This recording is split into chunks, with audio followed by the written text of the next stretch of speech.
Hey guys, tonight we're traveling way back in time to a place without refrigerators. Imagine that.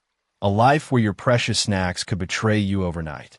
Honestly, if it were me, I probably wouldn't last a single day without my trusty fridge.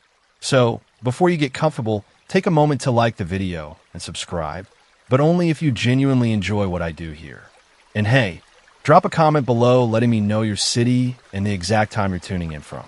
Now, dim the lights, maybe turn on a fan for that soft background hum, and let's ease into tonight's journey together.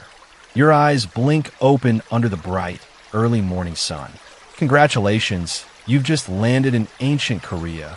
And no, there's no Starbucks waiting to welcome you.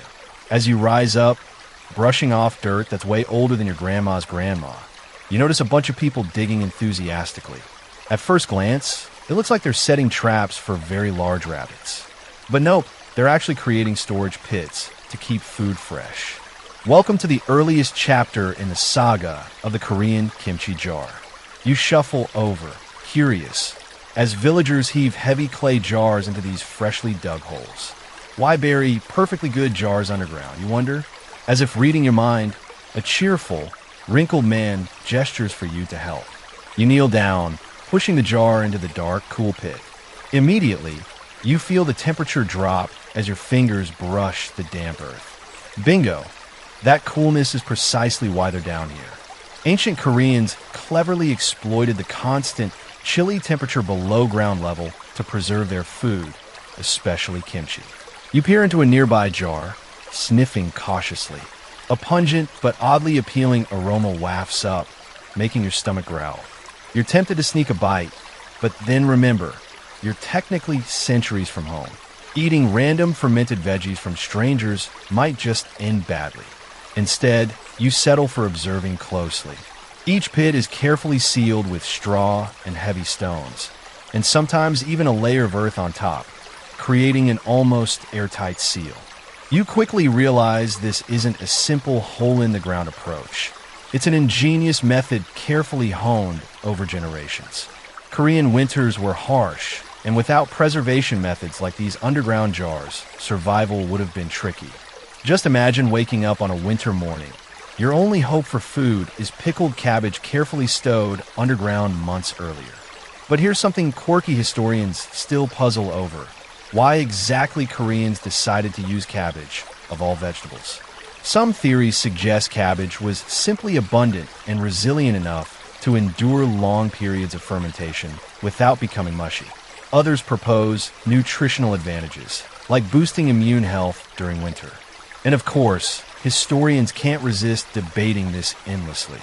Seriously, academia is still hashing it out, like a never-ending soap opera about vegetables.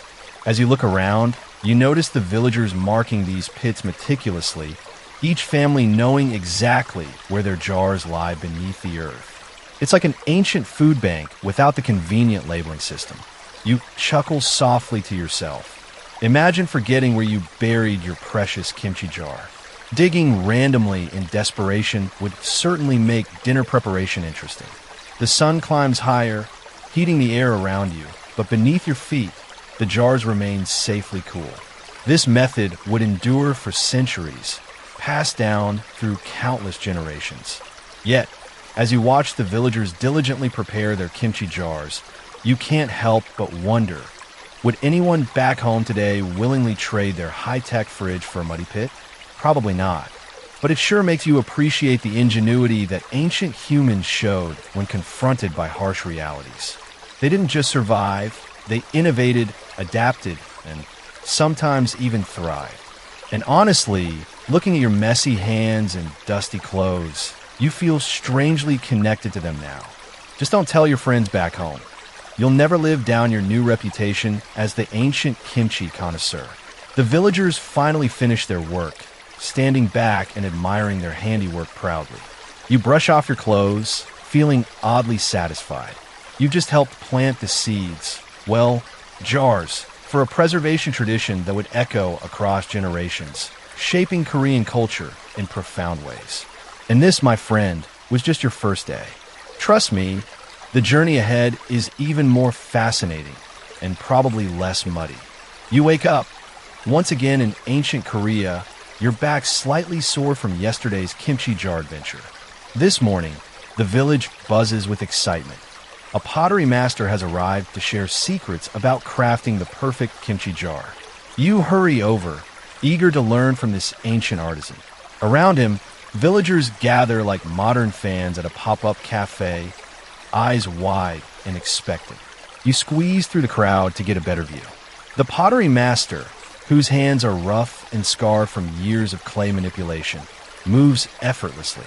He gently places his hands around a spinning lump of clay, and within moments, a recognizable shape starts to emerge.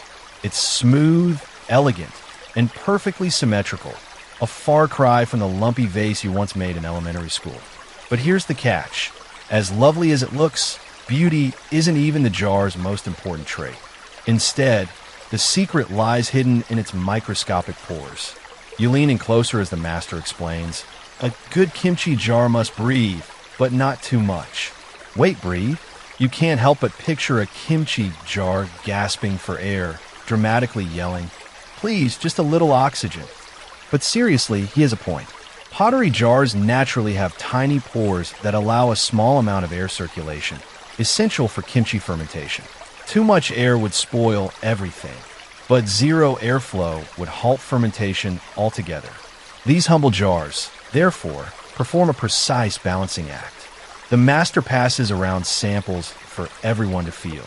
You run your fingers over the slightly rough surface, marveling at how such tiny imperfections could be so crucial.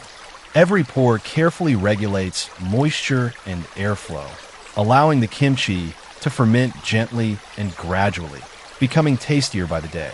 You realize you're holding centuries of wisdom between your fingers. But there's more intrigue behind these jars.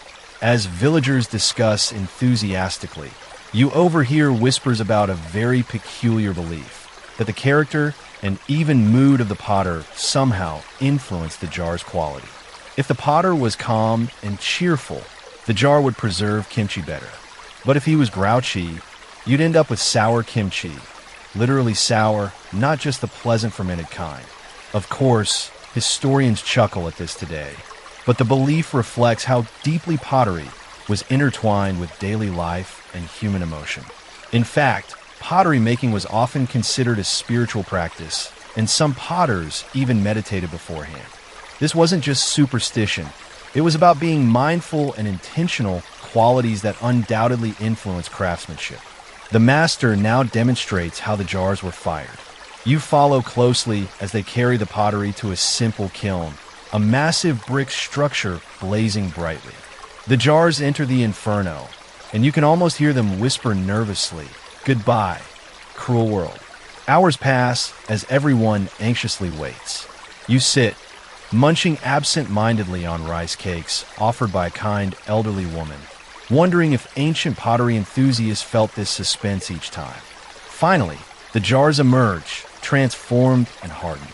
Each jar rings with a clear, crisp sound when tapped, a sign of perfection. The villagers applaud, and you join in, genuinely impressed by the mastery involved. But even here, debate simmers among scholars. Was this method of firing truly Korean, or was it influenced by earlier Chinese or Japanese pottery techniques? Like most things historical, opinions vary dramatically. Academics really do love their mysteries. As you watch everyone carefully choose their jar, you realize how personal this choice truly is. It's not just about preserving food.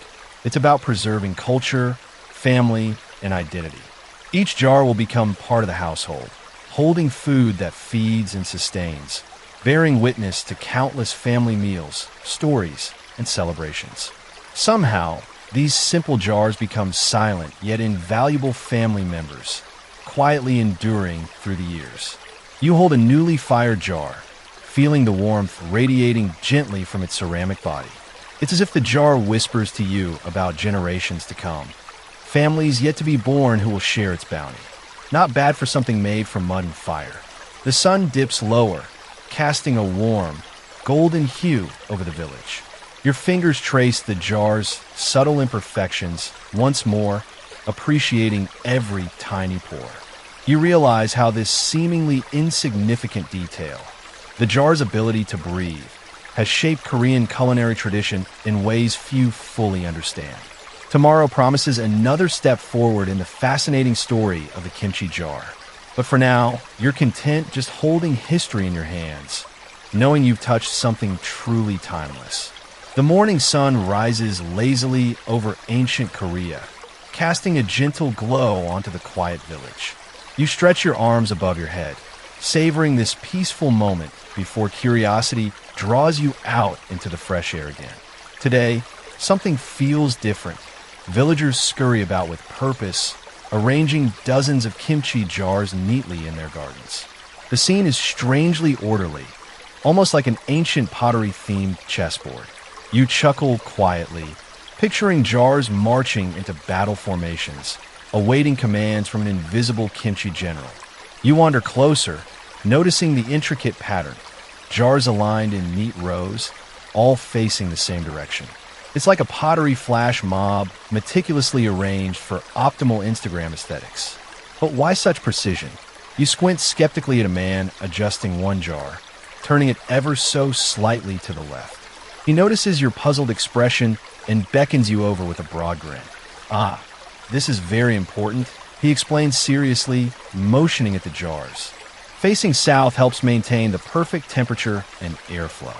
Apparently, ancient Koreans took jar arrangement as seriously as modern city planners do skyscraper placement. The jars must bask evenly in sunlight, yet remain shielded enough to avoid temperature swings.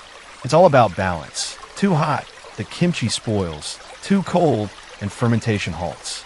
You nod thoughtfully, appreciating this delicate dance with nature. But there's more. The man leans closer, whispering conspiratorially, "And it's good for luck." "Wait, luck?"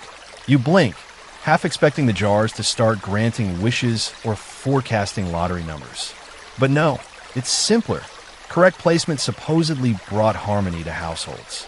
You resist the urge to sarcastically ask if misaligned jars caused family feuds, but judging from his earnest expression, maybe it wasn't far from the truth.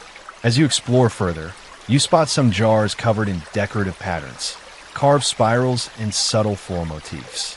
A woman approaches, gently tracing one jar's surface.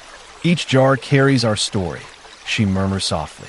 You're captivated, imagining generations of hands shaping and decorating these simple yet powerful vessels.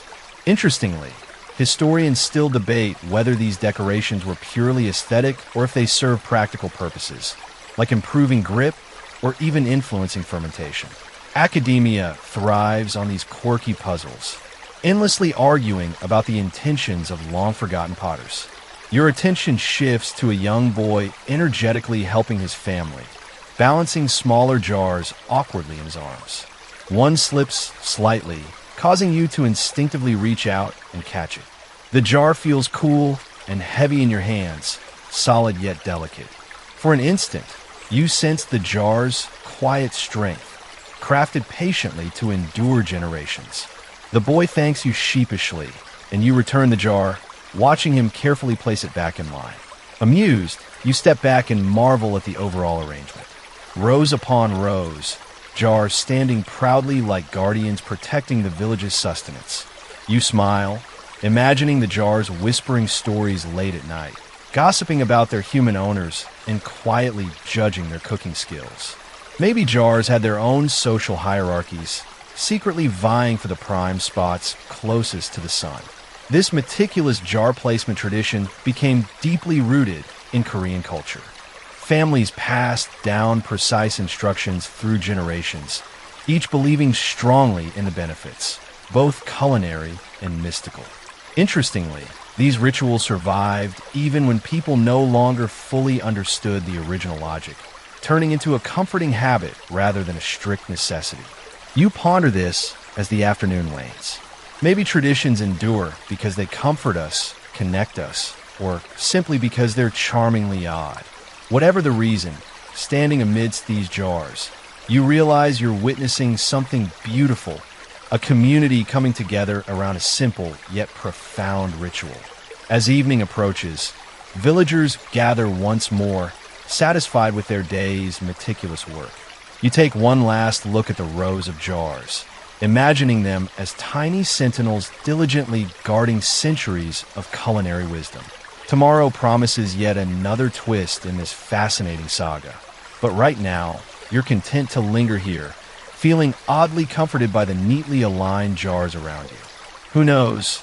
Maybe tonight they'll secretly rearrange themselves when no one's watching, just to keep the humans guessing. Morning breaks over a bustling seaside village, salty ocean air brushing softly against your cheeks. Today you're greeted by the rhythmic sounds of the ocean waves mixed with the lively chatter of villagers carrying heavy sacks from fishing boats onto shore. Curious as ever, you stroll toward the commotion, stepping carefully on slippery, salt-coated wooden docks. And that's when you spot it. Piles and piles of sparkling white salt, glistening under the rising sun. You might think salt is just salt, good for fries and maybe melting ice, but here it's practically gold.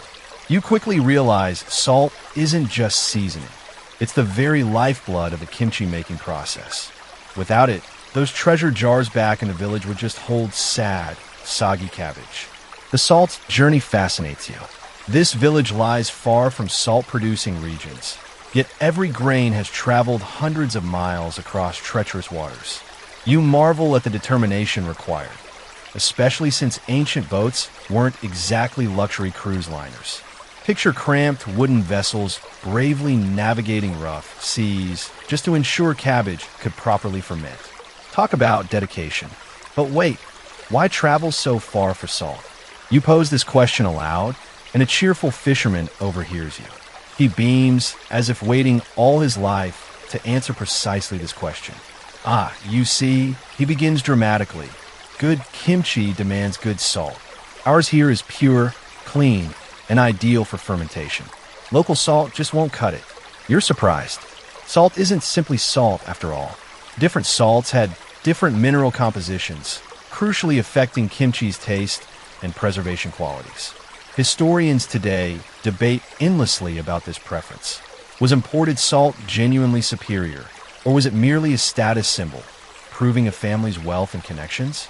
Academia hasn't settled this salty drama yet, leaving plenty of room for intriguing speculation. As you watch sacks of salt unloaded, you're handed a pinch to taste. Your tongue tingles with the pure, sharp flavor. Even centuries removed from your cozy kitchen, you can sense why villagers cherish this so dearly. This salt doesn't merely preserve cabbage. It infuses kimchi with a distinct and vibrant character. Amid this salt celebration, you overhear a fascinating conversation about salt smugglers. Apparently, whenever salt taxes rose too high, yes, salt taxes were a thing, illegal trade flourished. Picture secretive sailors sneaking sacks ashore under moonlight, risking everything for the perfect kimchi batch. Who knew the humble kimchi jar had a thrilling, pirate-like subplot? Amused, you wander deeper into the village. Salt is being carefully packed, ready to travel inland on winding roads through dense forests and mountain passes. It's almost poetic, the long journey each grain takes, just to fulfill its kimchi-preserving destiny. You imagine a tiny grain bragging about its heroic voyage, proud of its pivotal role in Korean culinary history. The logistics behind transporting salt weren't trivial. Villagers meticulously coordinated storage and shipment timing, ensuring salt arrived precisely when cabbage was harvested. Timing was everything, like coordinating an ancient version of Amazon Prime, minus the convenience of tracking numbers.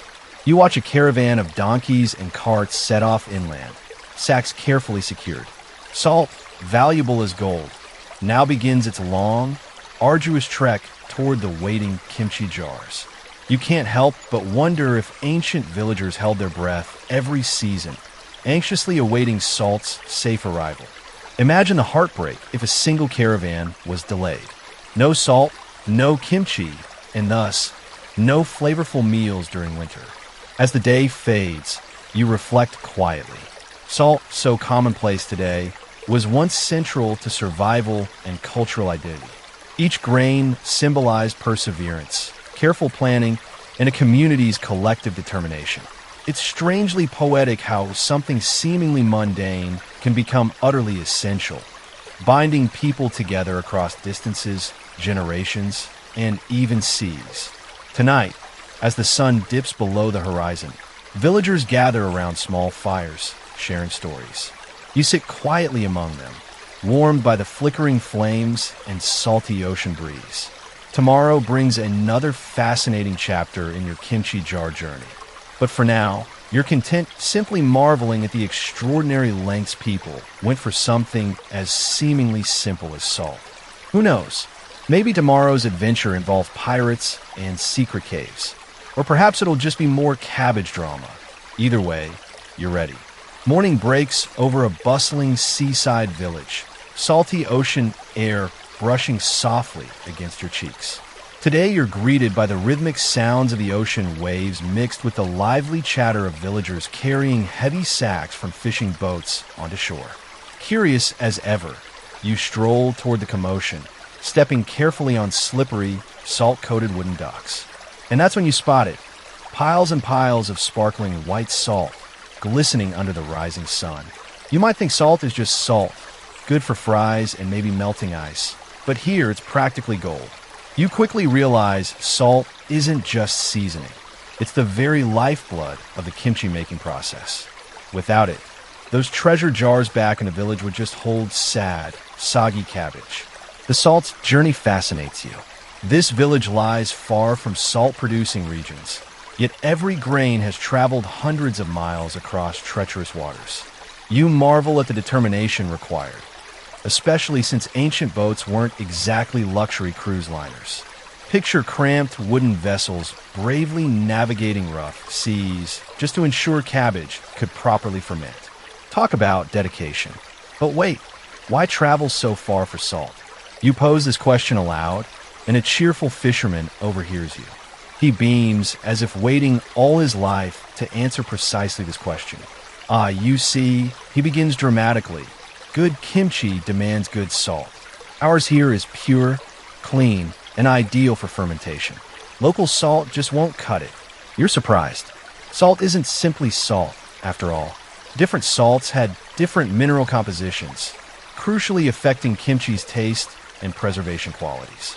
Historians today debate endlessly about this preference.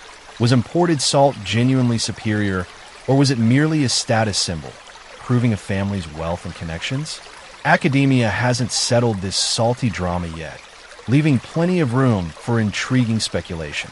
As you watch sacks of salt unloaded, you're handed a pinch to taste. Your tongue tingles with the pure, sharp flavor. Even centuries removed from your cozy kitchen, you can sense why villagers cherish this so dearly. This salt doesn't merely preserve cabbage. It infuses kimchi with a distinct and vibrant character. Amid this salt celebration, you overhear a fascinating conversation about salt smugglers. Apparently, whenever salt taxes rose too high, yes, salt taxes were a thing, illegal trade flourished. Picture secretive sailors sneaking sacks ashore under moonlight, risking everything for the perfect kimchi batch. Who knew the humble kimchi jar had a thrilling, pirate-like subplot? Amused, you wander deeper into the village. Salt is being carefully packed, ready to travel inland on winding roads through dense forests and mountain passes. It's almost poetic, the long journey each grain takes, just to fulfill its kimchi-preserving destiny. You imagine a tiny grain bragging about its heroic voyage, proud of its pivotal role in Korean culinary history. The logistics behind transporting salt weren't trivial. Villagers meticulously coordinated storage and shipment timing, ensuring salt arrived precisely when cabbage was harvested. Timing was everything, like coordinating an ancient version of Amazon Prime, minus the convenience of tracking numbers. You watch a caravan of donkeys and carts set off inland, sacks carefully secured. Salt, valuable as gold, now begins its long, arduous trek toward the waiting kimchi jars. You can't help but wonder if ancient villagers held their breath every season, anxiously awaiting salt's safe arrival. Imagine the heartbreak if a single caravan was delayed. No salt, no kimchi. and thus no flavorful meals during winter. As the day fades, you reflect quietly. Salt, so commonplace today, was once central to survival and cultural identity. Each grain symbolized perseverance, careful planning, and a community's collective determination. It's strangely poetic how something seemingly mundane can become utterly essential, binding people together across distances, generations, and even seas. Tonight, as the sun dips below the horizon, villagers gather around small fires, sharing stories. You sit quietly among them, warmed by the flickering flames and salty ocean breeze. Tomorrow brings another fascinating chapter in your kimchi jar journey. But for now, you're content simply marveling at the extraordinary lengths people went for something as seemingly simple as salt. Who knows? Maybe tomorrow's adventure involves pirates and secret caves. Or perhaps it'll just be more cabbage drama. Either way, you're ready. You wake gently, this time greeted by faint whispers rather than bustling fishermen or pottery enthusiasts. Stretching lazily, you realize the village feels unusually serene, almost mystical. Stepping outside, you're immediately struck by villagers clustered in small groups, deeply engrossed in conversation. They're pointing at gardens, yards, and even rooftops, their faces reflecting a mixture of seriousness and excitement. Curious as always, you edge closer to listen. Turns out, today isn't about crafting pottery or hauling salt. It's all about something you hadn't expected. Feng shui. Yep, you heard right. Feng shui for kimchi jars. Apparently, placing your jars isn't just about convenience or sunlight. It's an ancient practice steeped in spiritual significance. You raise an eyebrow skeptically. Could jar placement really influence luck, health, and harmony? You follow an elderly man who's pacing deliberately around his courtyard, holding a small compass-like object. He gestures carefully, making minute adjustments to the jar's positions, as if arranging expensive sculptures rather than clay vessels. Seeing your confusion, he beckons you over with an amused chuckle. The jars must align perfectly, he explains patiently. Each jar has its own ideal position based on energy flow. Good feng shui means good kimchi, and good kimchi means happiness. It sounds funny, but his expression is entirely earnest. Who knew kimchi jars could carry so much spiritual baggage? You nod politely, though secretly you wonder if this might be overthinking things. Yet villagers clearly take this seriously. You watch closely as they debate placement, comparing notes as if planning strategic military maneuvers. Some villagers even bring in feng shui masters, wise old men and women with deeply lined faces, radiating quiet authority, to ensure optimal jar placement. These experts consider wind direction, sunlight angles, and even proximity to trees and water sources. You overhear an animated discussion about a neighbor's jars causing bad luck. Apparently, their misalignment triggered sour kimchi, spoiled cabbage, and who knows, maybe even a stub toe or two. You suppress a smile, picturing jars secretly plotting minor mischief. Yet, these beliefs shaped not just kimchi making, but village life itself. Feng shui wasn't merely superstition. It was a cornerstone of community harmony. Historians today still debate fiercely about the origins and significance of this feng shui tradition. Was it genuinely about spiritual energy, or just a sophisticated way of optimizing environmental conditions for fermentation? Honestly, academics love arguing about things that seem obvious, so the debate rages on. Amid the chatter, you spot an odd little ritual unfolding nearby. A family gently sprinkles rice grains around their jars. Intrigued, you ask what they're doing. The mother smiles warmly, explaining, "The rice is an offering to spirits, ensuring our kimchi ferments perfectly." You're surprised. Apparently, ancient spirits had culinary preferences, too. But, again, this highlights how deeply intertwined spiritual beliefs and practical concerns were. To your amusement, you notice one jar strategically placed atop a small mound, slightly elevated above the rest. The proud owner explains it's his lucky jar, perfectly positioned to capture good energy and ward off bad luck. You nod knowingly, wondering if the jar secretly gloats to its less fortunate neighbors each night. Probably. Wandering deeper into the village, you overhear stories of jars placed incorrectly. Disasters supposedly followed. Tales range from minor annoyances like soggy cabbage to major misfortunes like failed harvests. While these sound exaggerated, it underscores how deeply people relied on these jars, not just for food, but for a sense of control in a chaotic world.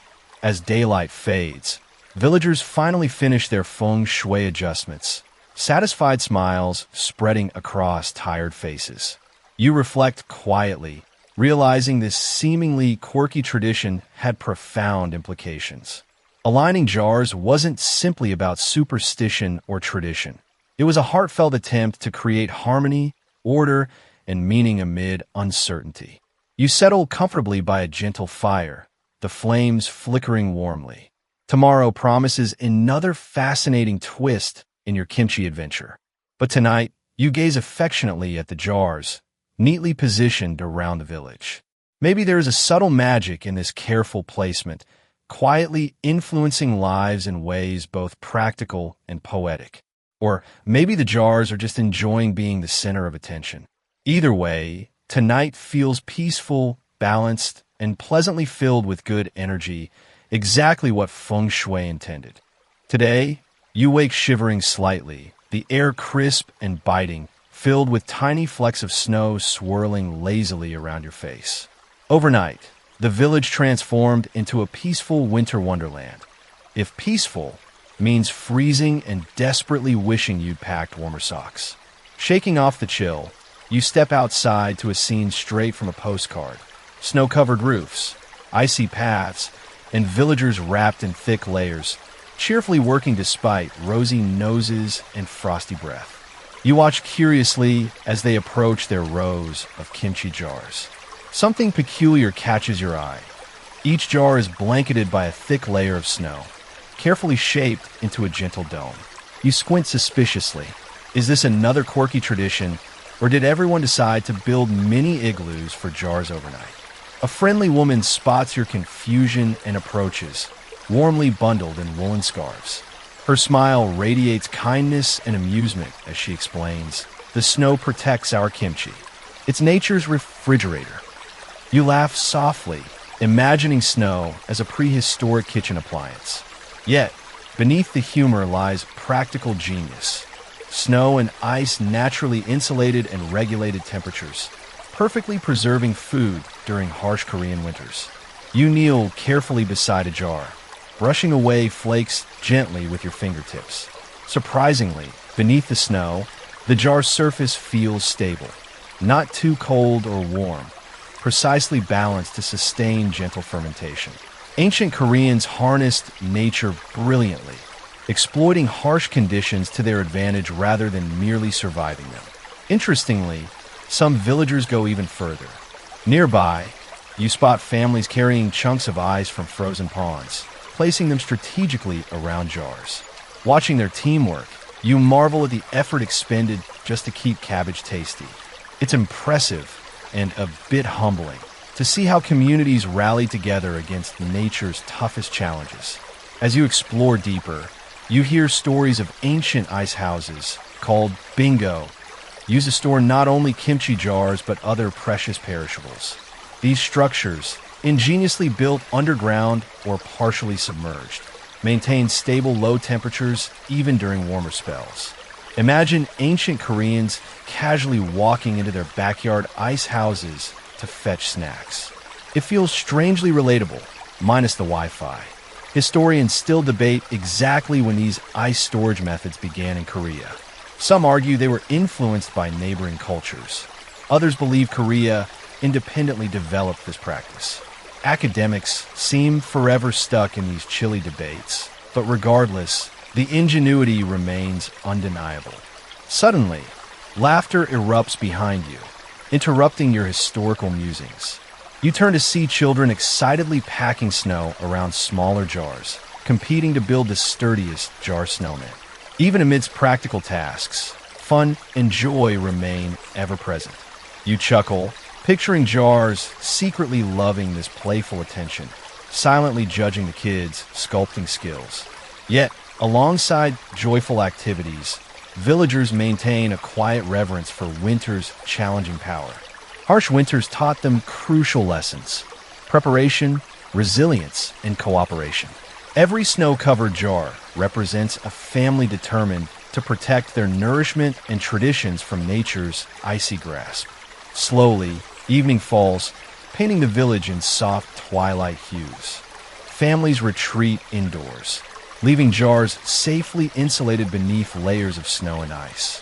You linger briefly, the silence broken only by your breath's gentle vapor, watching snowflakes dance quietly through cold air. Tonight feels especially reflective, witnessing how ancient Koreans transformed winter's harshness into opportunity leaves you oddly moved. Each snow-capped jar symbolizes creativity and adaptability, tiny monuments to human perseverance. Tomorrow promises another chapter filled with surprises, laughter, and perhaps more frozen toes.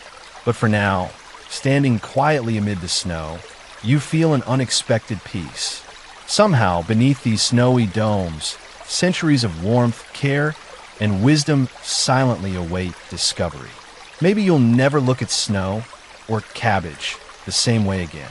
You wake this morning to something unusual, a smoky aroma drifting gently through the village, mixing oddly yet comfortingly with the chill air. Curious and slightly suspicious that someone might have accidentally set breakfast ablaze, you step outside. Thankfully, there are no flames in sight, just clusters of villagers busily moving around piles of charcoal. Wait, charcoal? Isn't this supposed to be about kimchi jars? Did everyone suddenly pivot to barbecue? Intrigued, you approach a group gathered near some jars. They're carefully placing lumps of charcoal inside, delicately arranging them among layers of cabbage. You scratch your head, puzzled. It seems odd. Are they trying to grill kimchi? Before you voice your confusion aloud, a smiling older man sees your bewilderment and waves you closer. Charcoal is our secret friend, he declares proudly, holding up a dark, porous piece. It absorbs moisture and impurities. Good charcoal means excellent kimchi. You're intrigued. Who knew charcoal, typically associated with barbecues and artist sketches, had a hidden talent in food preservation? Watching villagers place charcoal in their jars feels like witnessing some ancient culinary alchemy. You wonder how this discovery happened. Maybe someone accidentally dropped charcoal into their kimchi jar centuries ago, expecting disaster, but instead discovering deliciousness. Such historical happy accidents often lead to remarkable innovations. You cautiously handle a chunk yourself, feeling its rough, porous texture. Charcoal's microscopic pores trap moisture, preventing mold and bacteria growth and stabilizing fermentation. Today, this property is scientifically well documented, but ancient Koreans discovered it purely through observation and intuition. Quite impressive for people without modern chemistry textbooks. You overhear animated conversations among villagers about the best charcoal types: oak versus pine versus chestnut wood. Apparently, each wood produces charcoal with unique characteristics affecting kimchi's flavor and preservation. Historians still debate intensely. Were specific wood choices scientifically intentional or simply regional availability? Naturally, the argument continues fiercely, giving scholars something fun to bicker about.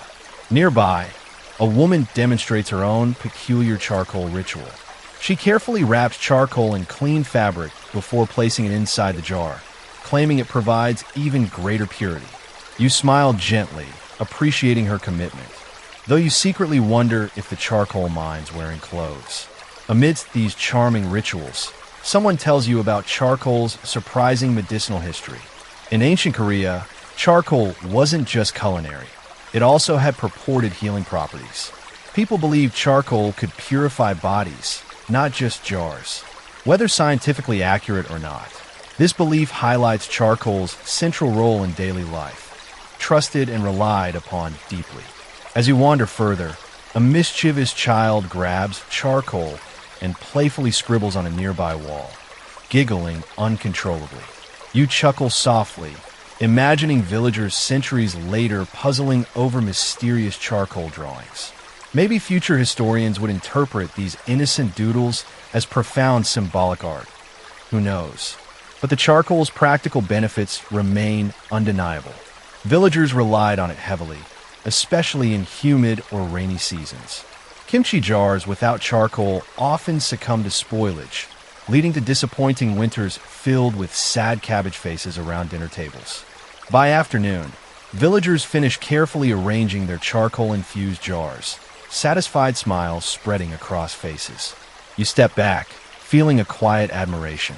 Each charcoal lump symbolizes clever innovation, people harnessing nature ingeniously, protecting nourishment and culture. As twilight descends gently upon the village, you watch quietly from a distance. Charcoal, ordinary and overlooked today, once profoundly shaped lives, meals, and even beliefs. It feels poetic how something so humble could quietly wield immense power, influencing daily existence subtly yet deeply. Tonight, warmed by the gentle charcoal fires and villagers' joyful chatter, you reflect contentedly. Tomorrow brings yet another unexpected chapter in your kimchi jar adventure. But for now, you're grateful for this brief glimpse into ancient wisdom hidden in something as simple as charcoal. And who knows, maybe tonight, the charcoal secretly shares its own stories, chuckling softly over centuries of cabbage conversations it quietly witnessed. You open your eyes to find yourself amidst a bustling market street, vibrant with colors, smells, and sounds that blend harmoniously into an inviting chaos. Today feels special. Something important is unfolding. The villagers around you dress noticeably finer, their faces glowing with excitement and anticipation. Stalls overflow with freshly harvested vegetables, intricately woven textiles, and dazzling pottery. Each vendor calling out cheerfully, urging passersby to inspect their goods. But among this rich tapestry of sights and sounds, one thing catches your attention. A group gathered around jars, not ordinary jars, but beautifully decorated, meticulously crafted kimchi jars standing proudly on elaborate pedestals. You realize immediately that you've stumbled onto something more than a simple village market. You're witnessing the birth of a kimchi kingdom, a time when these humble vessels become symbols of royalty and prestige. Moving closer, you overhear excited whispers. The royal court has chosen its jars today. Indeed, these special vessels aren't merely practical. They're status symbols carefully selected by the ruling elites. Suddenly, jars aren't just preserving cabbage. They're preserving power, influence, and even lineage. You watch in fascination as artisans proudly present their masterpieces. Each jar boasts unique designs, elaborate carvings, and vibrant glazes, reflecting the artist's skill and creativity.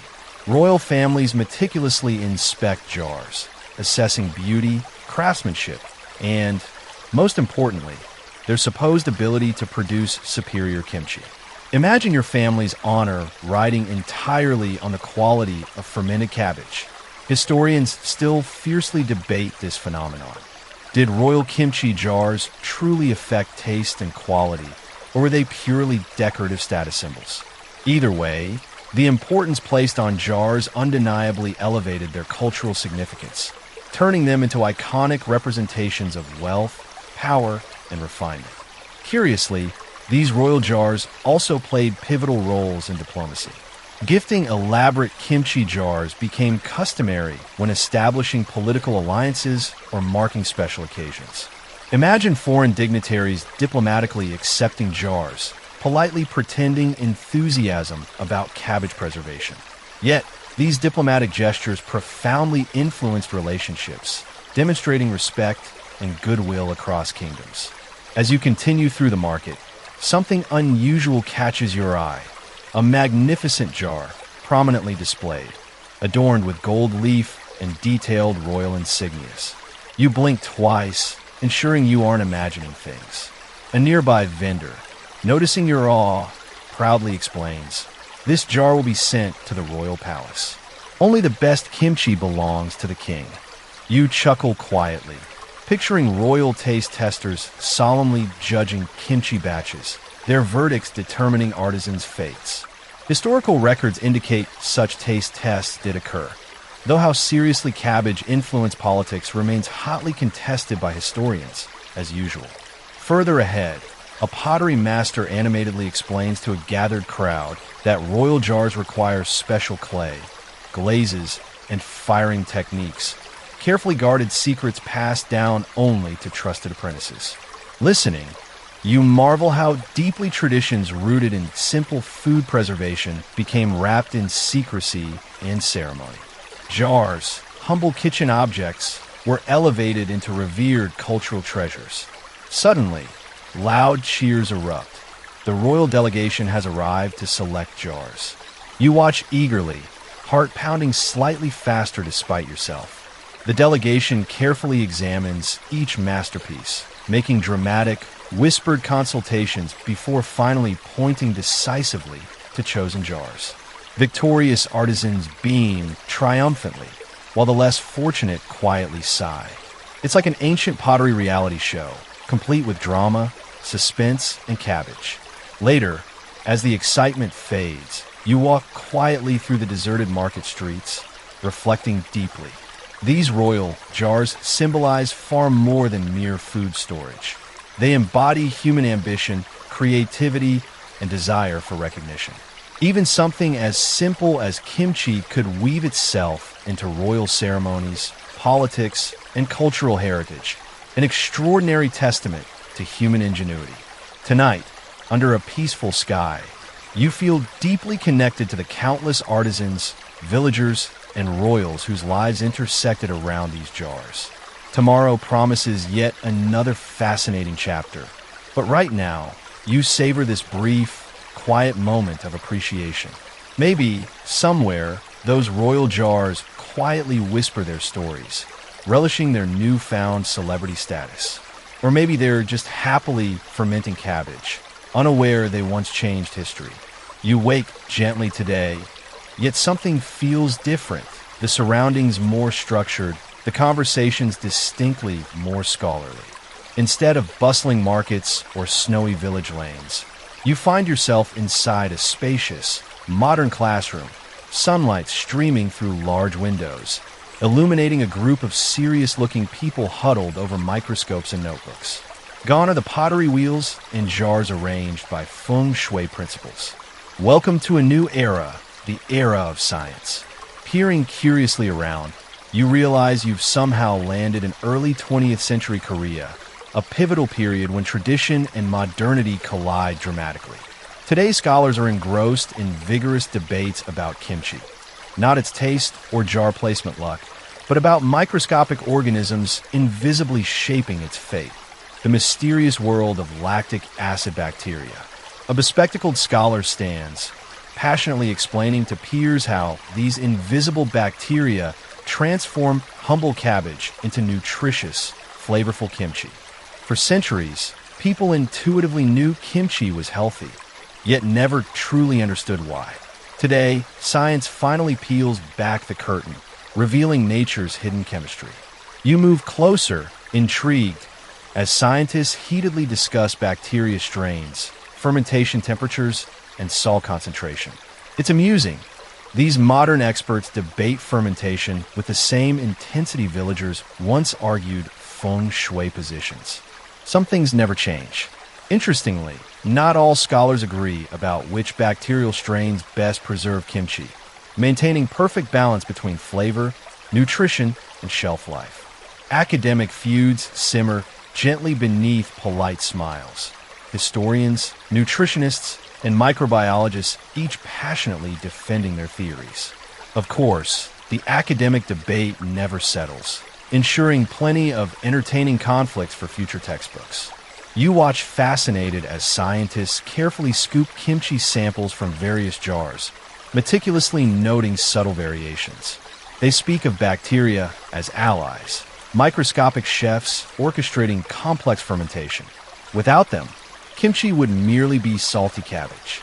This scientific revelation deepens your appreciation, tiny invisible organisms shape human culinary traditions profoundly. Nearby, one scientist excitedly explains how lactic acid bacteria boost kimchi's health benefits, aiding digestion, enhancing immunity, and promoting overall wellness. This confirms ancient Korean wisdom. Kimchi wasn't just tasty, it was medicinal. You smile softly, appreciating how modern science validates centuries-old intuition. Yet, intriguingly, some traditionalists resist scientific explanations. Older generations stubbornly insist kimchi's goodness derives from spiritual harmony or ancestral wisdom, not mere bacteria. This clash between tradition and science sparks lively debates, each side passionately defending its perspective. Who knew cabbage preservation could ignite such drama? But amidst lively arguments, a quirky anecdote captures your attention. The accidental discovery of certain kimchi bacteria strains by absent-minded scientists. Apparently, some jars forgotten in laboratories fermented unexpectedly, revealing previously unknown, uniquely beneficial bacteria. You chuckle imagining frantic scientists suddenly exclaiming, "Oops, we've made delicious discoveries." Science occasionally thrives on happy accidents, too. By afternoon, your mind buzzes with newfound insights. Kimchi jars, simple objects from previous adventures, now embody remarkable scientific complexity. They've transitioned from mystical, culturally revered vessels to modern laboratories hosting groundbreaking research. Watching scientists carefully record notes, you appreciate kimchi jars' unexpected evolution, silently shaping science and tradition simultaneously. As daylight fades gently outside, scholars gradually leave laboratories, conversations softly continuing, theories quietly debated. You linger thoughtfully, feeling privileged, witnessing kimchi's scientific awakening. Today's discoveries don't erase tradition. Instead, they enrich and deepen understanding, illuminating kimchi's hidden microscopic marvels. Tonight feels reflective, peaceful. Tomorrow promises more kimchi adventures. Yet now you're content savoring this quiet moment, grateful witnessing tradition and science gracefully intertwined. Maybe tonight, invisible lactic acid bacteria whisper softly, proudly boasting about their influential roles in human history. Or maybe they're just happily fermenting, completely unaware they've inspired countless scholarly debates. Either way, their tiny presence quietly shapes the kimchi story profoundly, reminding you how the smallest details often hold life's greatest mysteries. This morning jolts you awake, not gently, not peacefully, but suddenly, urgently. You find yourself crouched inside a humble cottage as muffled shouts and hurried footsteps echo from outside. War has arrived, abruptly shattering everyday tranquility. Yet amid chaos, the villagers around you move with determined, focused calmness. You stand quietly, observing how crisis transforms routines, sharpening senses, turning ordinary things into lifelines, especially those familiar kimchi jars. Outside, villagers hurriedly bury jars underground, carefully covering them with earth and foliage, hiding them from sight. Kimchi jars, once decorated proudly in royal courts or scientific labs, now quietly vanish underground, their roles shifting dramatically yet again. Preservation isn't just about cabbage anymore. It's about survival. You join villagers quietly moving jars, noticing an elderly woman carefully wrapping hers in thick cloth before gently placing it deep underground. She sees your curious gaze and whispers softly, "If soldiers come, they take our food first. Without kimchi, our families starve." Her words carry quiet urgency, reminding you these jars aren't merely kitchen staples. They're anchors of life itself. Interestingly, kimchi jars buried underground became crucial wartime survival strategies. Soldiers rarely searched beneath gardens. Unaware, kimchi quietly awaited discovery below. Historical records vividly recount desperate times when hidden kimchi literally sustained entire villages through bitter, food-scarce winters. Who knew humble jars held such powerful wartime secrets? Yet even in wartime hardship, quirky traditions persist. Nearby, you spot a young girl carefully placing small stones atop buried jars, marking locations. She smiles shyly, explaining stones brought good fortune, ensuring jars stayed undiscovered. You nod gently, imagining soldiers puzzling its strangely decorated gardens. Unaware, simple stones guarded precious secrets beneath. Despite practicalities, wartime kimchi making remains challenging. You overhear villagers quietly debating how little salt they can safely use, rationing precious supplies carefully. Salt shortages significantly affected kimchi preservation quality, a culinary sacrifice villagers grudgingly accepted, prioritizing survival over flavor. Historical debates continue fiercely about war's precise impact on kimchi's evolution.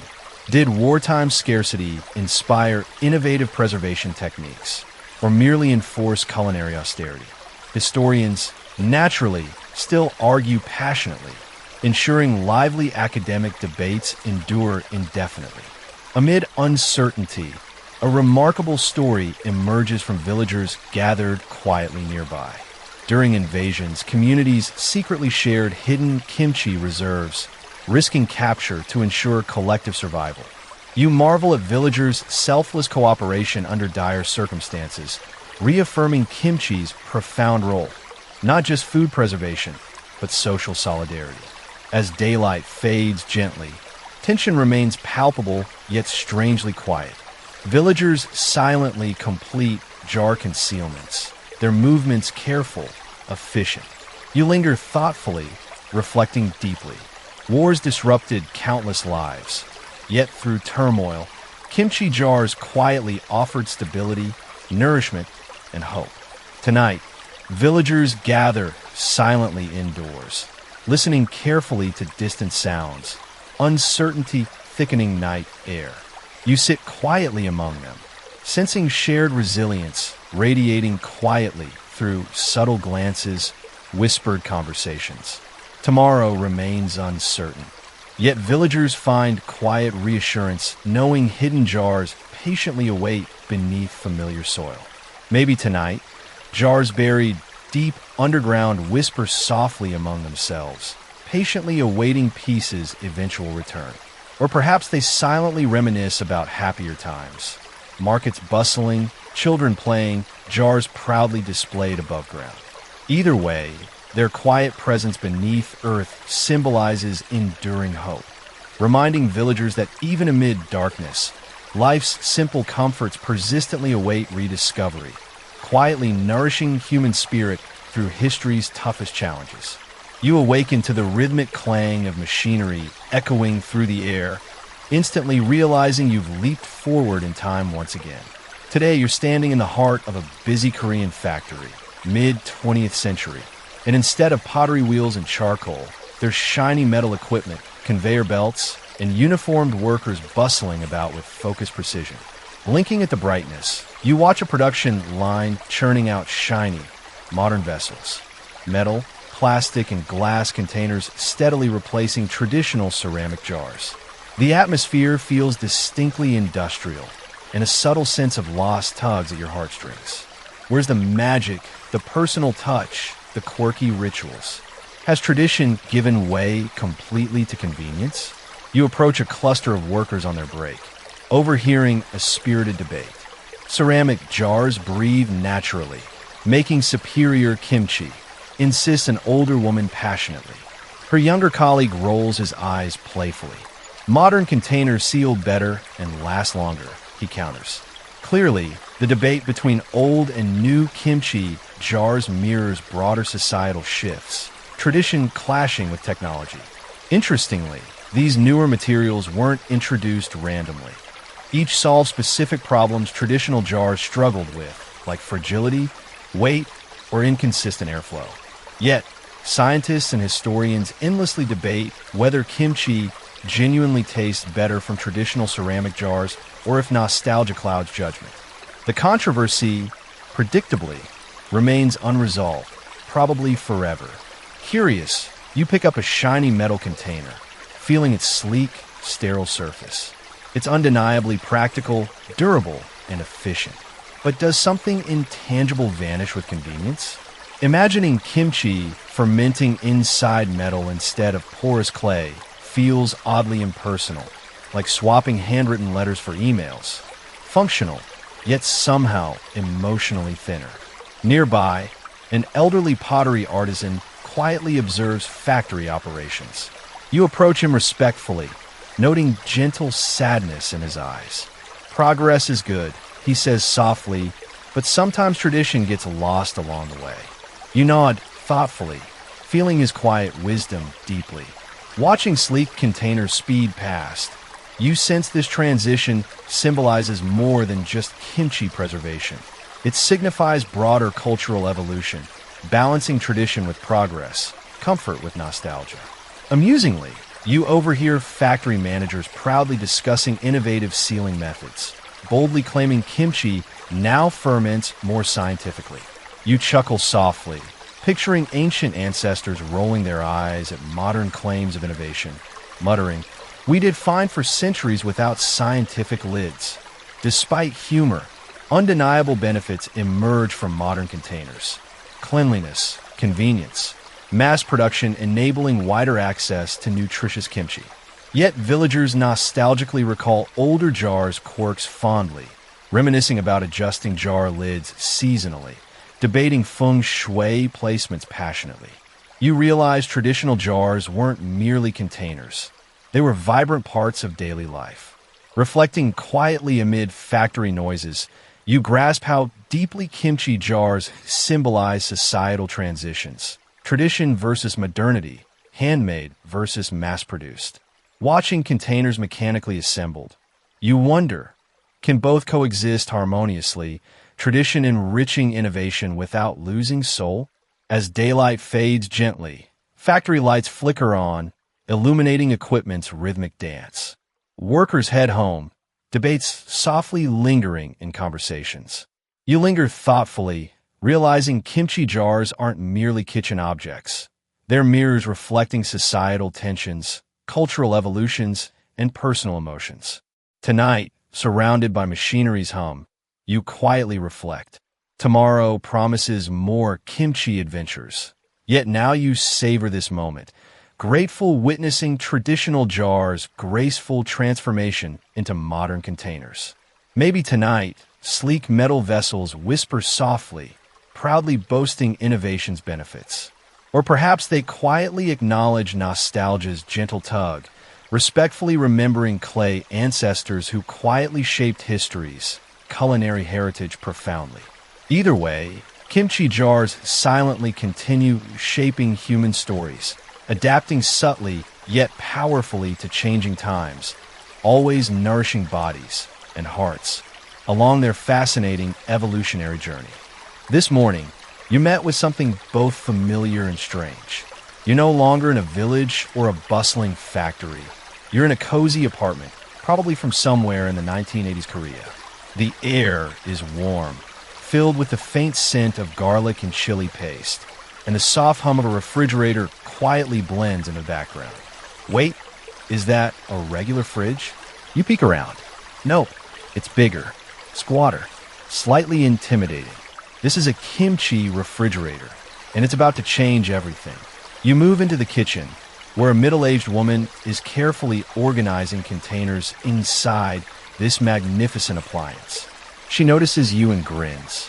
"This," she says, patting the fridge like it's a beloved pet, "is my second best friend. The first is my husband, but only when he does the dishes." You laugh politely, but your eyes stay locked on the fridge. She opens it. Inside are rows upon rows of sealed containers, all labeled, stacked, and gleaming like organized treasure. No earthen jars, no snow domes, no feng shui, just buttons, shelves, and temperature zones. Welcome to the age of kimchi convenience. You reach out and gently touch one of the containers. It's cold, precise, clinical even. Gone is the earthy, breathing clay. Instead, modern Koreans now preserve their beloved kimchi with digital controls, customizable temperatures, and moisture-locking drawers. And it's not just convenient, it's practically a necessity. In the rapidly growing cities of the late 20th century, people traded in their courtyards for apartments, their soil for tile floors, their jars for plastic tubs. A buried fermentation jar in the living room?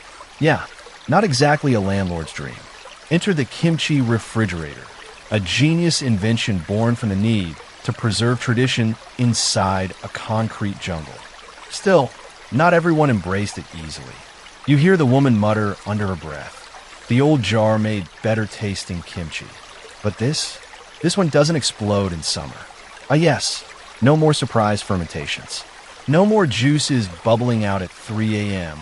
No more neighborhood cats developing a lifelong addiction to your porch. In some ways, progress really does smell better. But naturally, scholars and food critics can't help but chime in.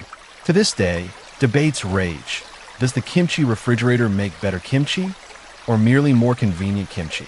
Some claim the even temperature and airtight seals preserve ideal flavor. Others insist nothing compares to the slow, patient fermentation of an earthen jar buried beneath real soil. And yes, academic papers have been written about cabbage. Passionately, you explore further.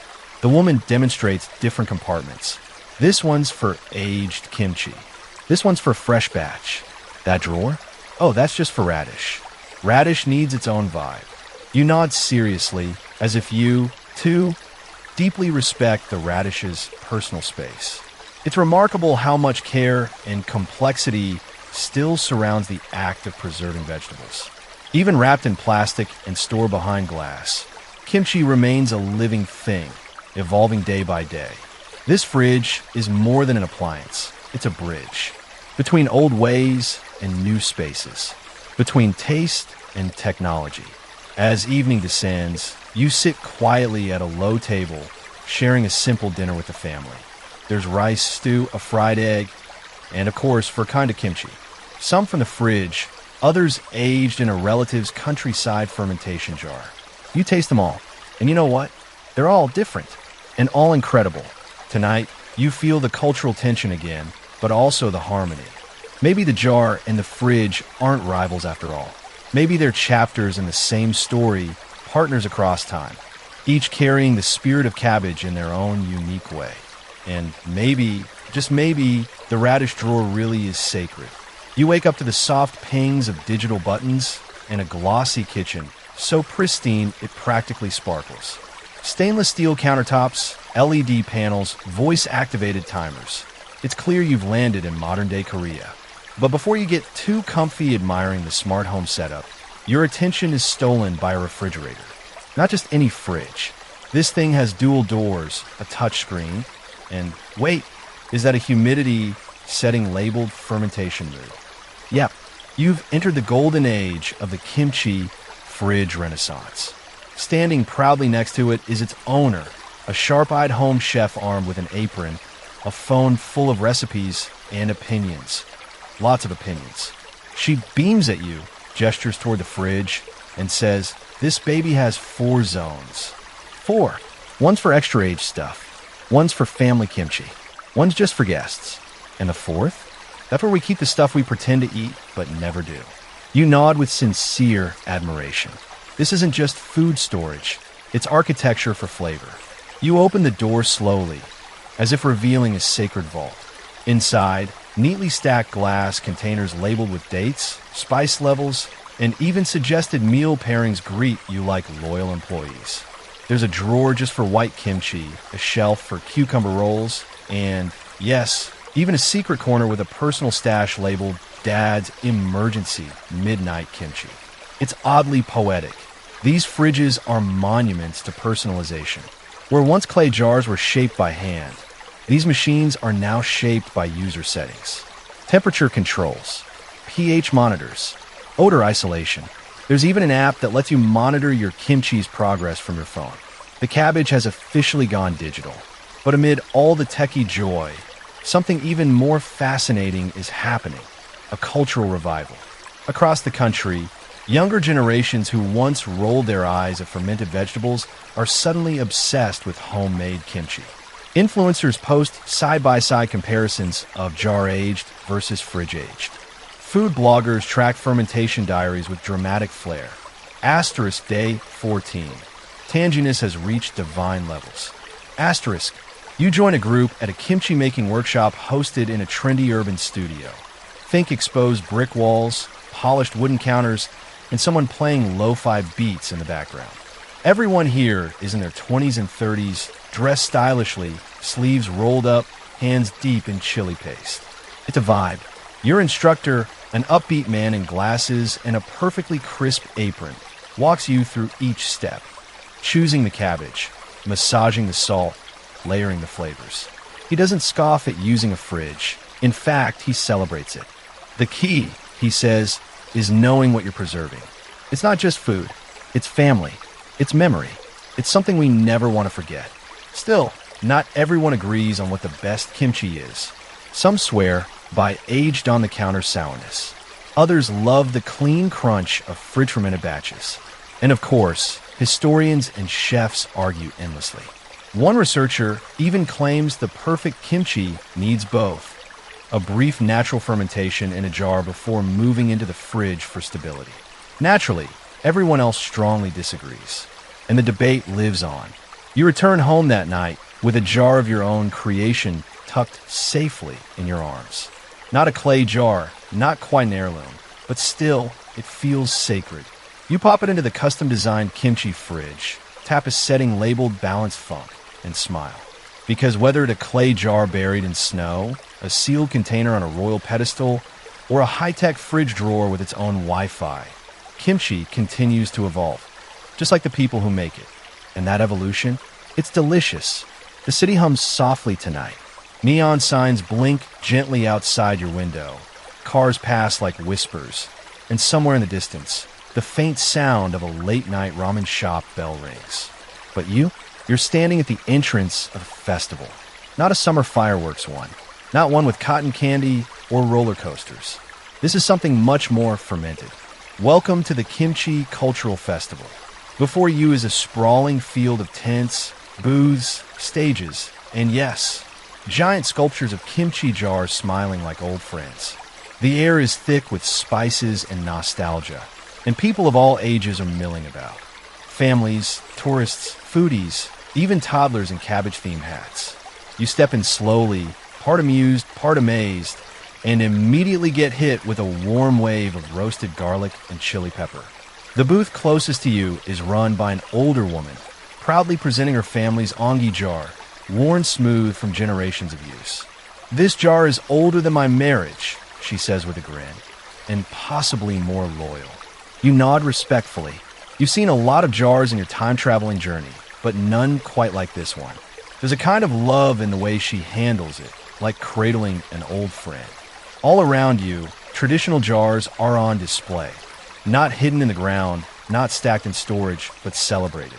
Glazed, painted, lit from beneath with soft museum lighting.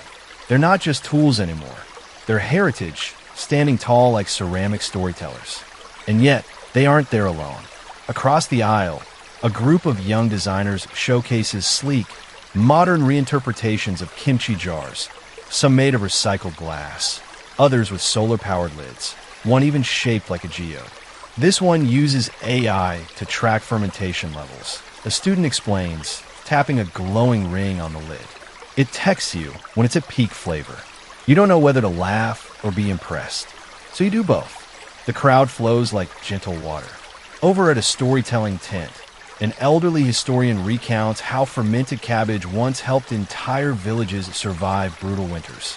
Next door, a cooking competition heats up, with contestants from all over the world attempting their spin on classic kimchi.